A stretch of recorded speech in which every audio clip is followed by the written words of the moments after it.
Cori and AJ, you come to the point now where you get to exchange vows with one another. And so, Cori and AJ, I invite you to declare your vows to one another in the presence of God and of this community.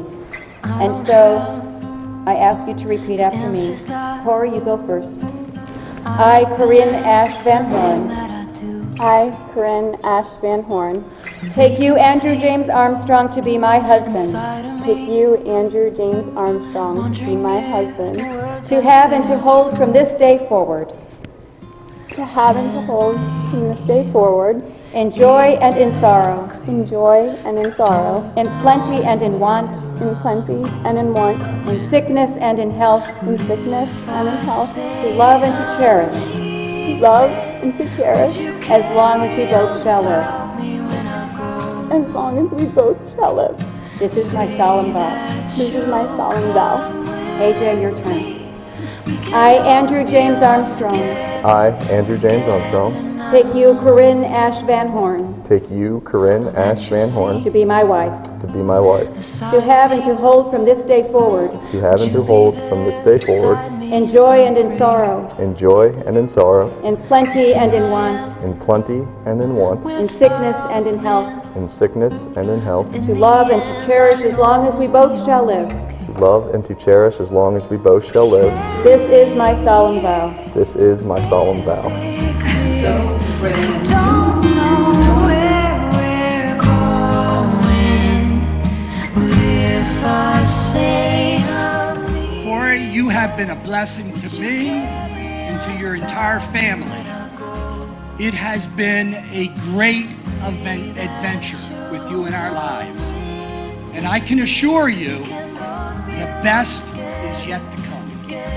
And if I could speak to you privately, in front of all these people, I want to let you know, I was there when you took your first breath. I was the first man who loved you. And I have loved and adored you ever since. Now, to be fair, I think it is only fair that I tell you about the first time that we met AJ. So Cori called me up one day and she said, "Dad, I want you to meet this guy." I said, "Okay, what's his name?" She said, "Well, it's AJ." And I said, "Honey, that's not a name. Those are initials." But Stacy and I went out to dinner with AJ and Cori, and AJ was the perfect gentleman. So considerate, and he made sure Cori got in her chair all right, and it was just so wonderful. He even laughed at my bad jokes, but there wasn't any bad jokes. Right, AJ? AJ, can I officially welcome you to the family? And can I assure you that the best of times are yet to come?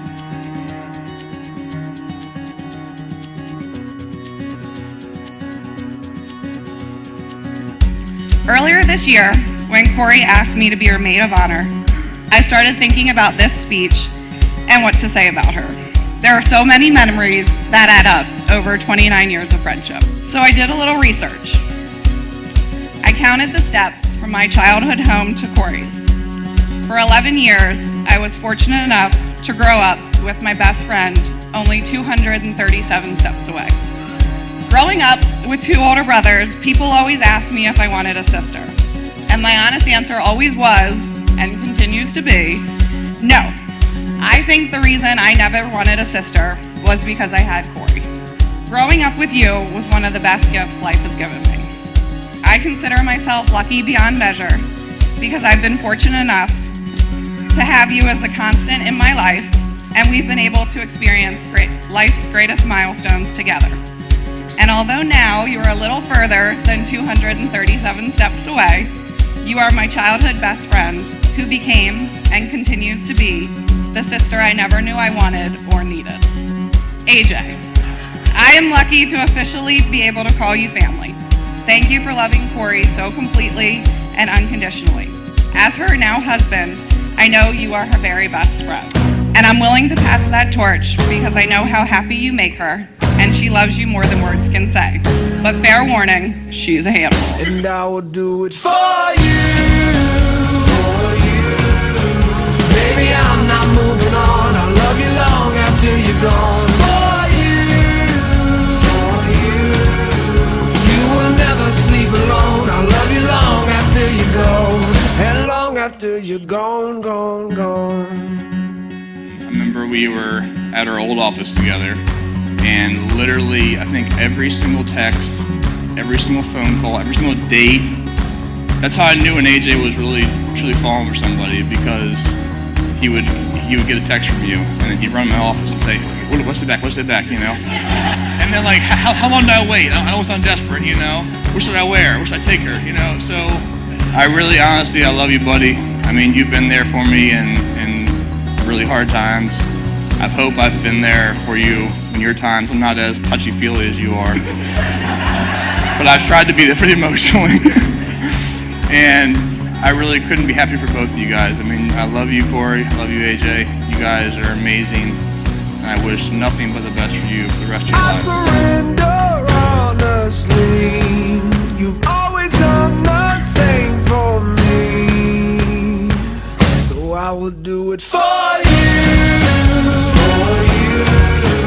Baby, I'm not moving on. I'll love you long after you're gone. For you. You will never sleep alone. I'll love you long after you're gone. And long after you're gone, gone, gone. You're my backbone. You're my cornerstone. You're my crutch when my legs stop moving. You know, she's been my little princess, as you know. She is the princess. And there's no doubt that she's found her strong. Absolutely no doubt. I can completely understand why some cultures have arranged marriages, because I was going to pick her husband, but I actually think your mom had some hand in this. So, thank you, Lorraine. But we're just so very happy for both of you. I feel particularly proud and blessed to expand our family again with another lovely person, and just really couldn't be happy. Baby, I'm not moving on. I love you long after you're gone. You will never sleep alone. May we all go forth in peace, in the peace of Jesus Christ. It is my great pleasure to introduce to you Mr. and Mrs. Andrew Armstrong. AJ.